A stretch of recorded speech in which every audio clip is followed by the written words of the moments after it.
our country this woman is trying to do. Ladies and gentlemen, Anne-Marie Wharton. Good afternoon! How are you all?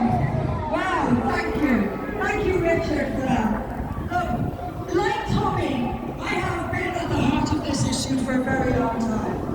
And like Tommy, I have sat down with girls who have been tortured and raped and brutalized, thousands of them, hundreds of thousands of them, all over this country. Do you know why that happened? Because we are governed by filth. We are governed by people with the morals of rattlesnakes. We have to stop this. We have to stop this. We are led by people who actively cover up rape gangs. And like Tommy, when you sit down and talk to these girls, you know, you can feel it. You can feel the darkness, the damage that has been done. Now I know you don't trust politicians, and I don't blame you. I don't trust them either. But the fact remains, that it is the elected politicians in this country who are allowing this to happen. Every local council, all the way to the corrupt, traitorous, anti-British filth in Westminster, all the way to them, it goes all the way to them. They are allowing this, and they are going to make more and more and more of it happen. We talked about this not being about a religion. Well, I'm going to be a little bit controversial.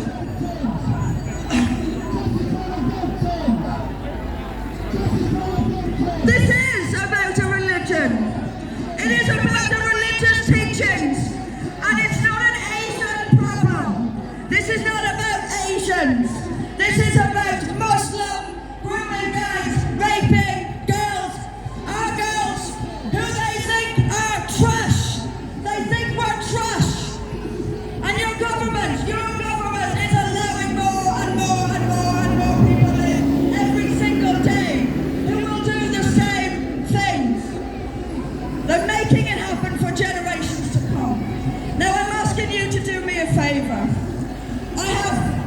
I've been at the heart of this for years. I have never backpedaled. I have never backed down. I have never taken the coward's way out and pretended it's something it's not. I am asking you to back me and send me to Westminster, where I will stand up in our Parliament and I will call them out for the rotten child rape enabling dirt that they are. Get behind me, look for this flag.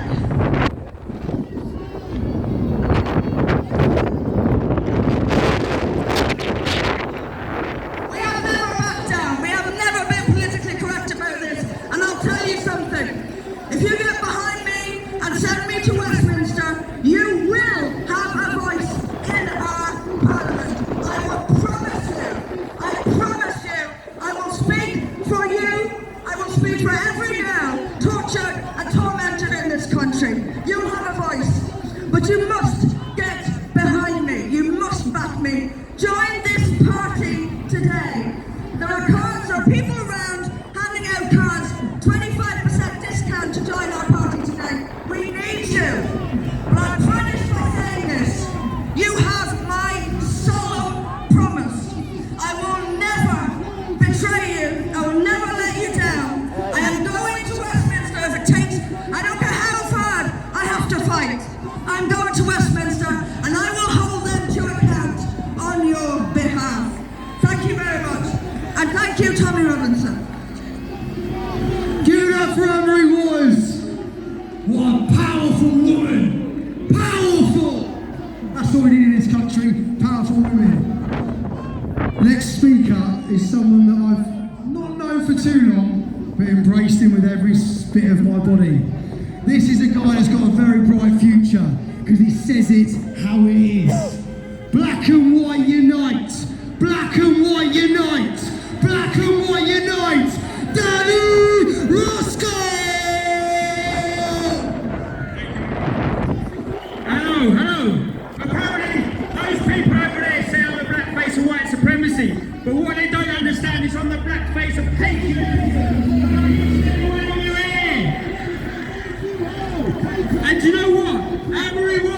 of Britain, I support them, and I expect each and every one of you to do too.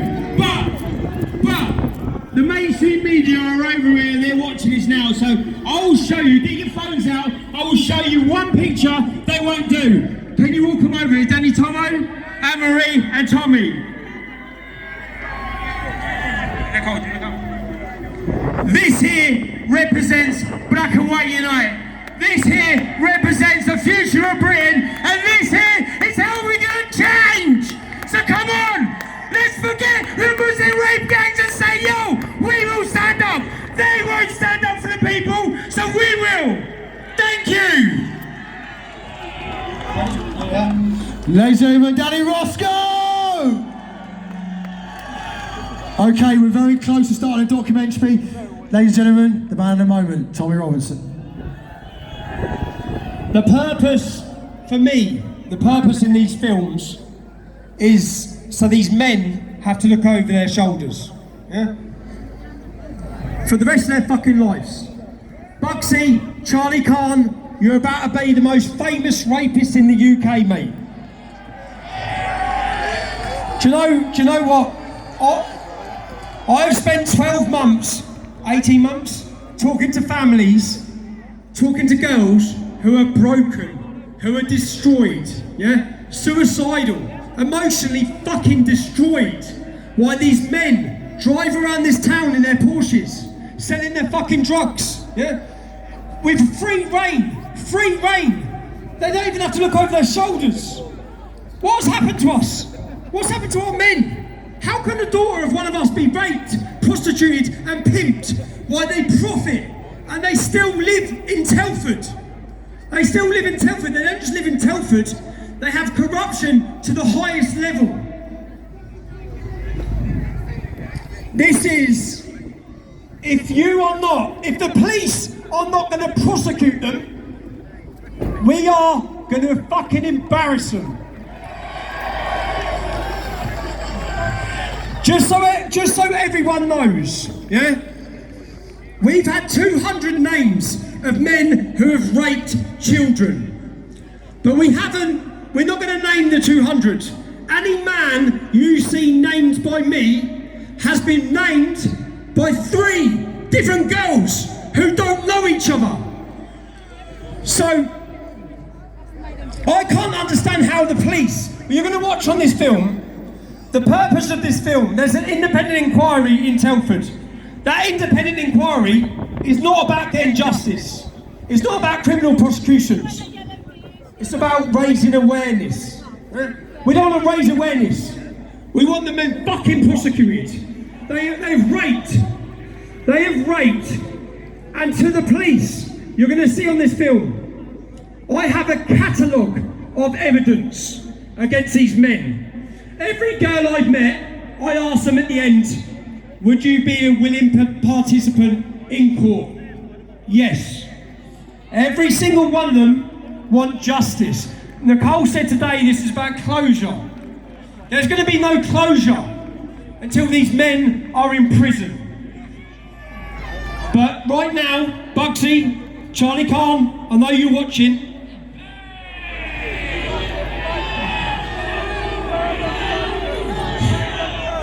I am going to name and shame every fucking one of you.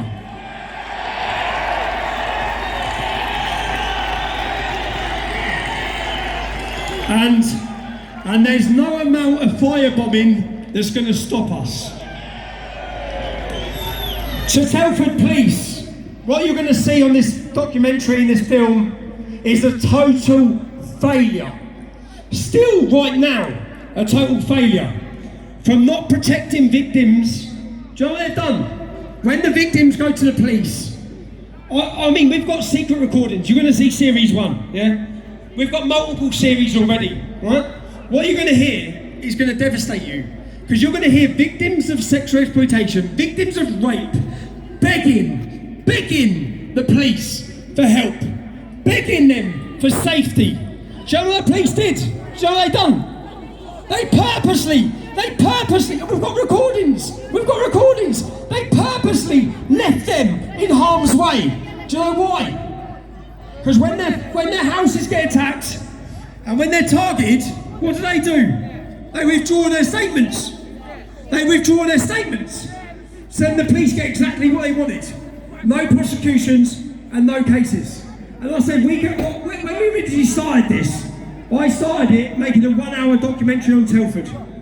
And then I realised I was sitting and speaking to the victims, the survivors, that it doesn't do them justice. So I want each girl to tell their story, to make sure that every single person hears their story. And we're going to stay in Telford. We're going to stay in Telford because Telford has a 1.7% Muslim population. That means there's 3,500 Muslims in Telford. 3,500. There's 1,000 victims in Telford. 1,000 victims. If you take the 3,500 Muslims and you get rid of the women, you have 1,750. If you then get rid of the under 16s and the over 70s, you've got 1,000 Muslims. The police inquiry identified 200. The independent inquiry has identified 350. That means between 20 to 35% of the Muslim men in this town are raping our kids. The only towns we have numbers on are Telford and Rotherham. Rotherham has a 3.7% Muslim population. What do you think it's like in towns like Luton or Birmingham and Leicester? All these towns, you know what's happening. All these towns. But more than anything, the best thing which I take satisfaction from this is if you're a Muslim and you've been raping kids, I'm probably going to turn up with a camera at some point. And I didn't expect to be here. I didn't expect to make it here. I expected to be arrested. I've been away for the last 4 weeks to make sure we could get it in. Richard picked me up from Dublin, took me through the boat. Press play.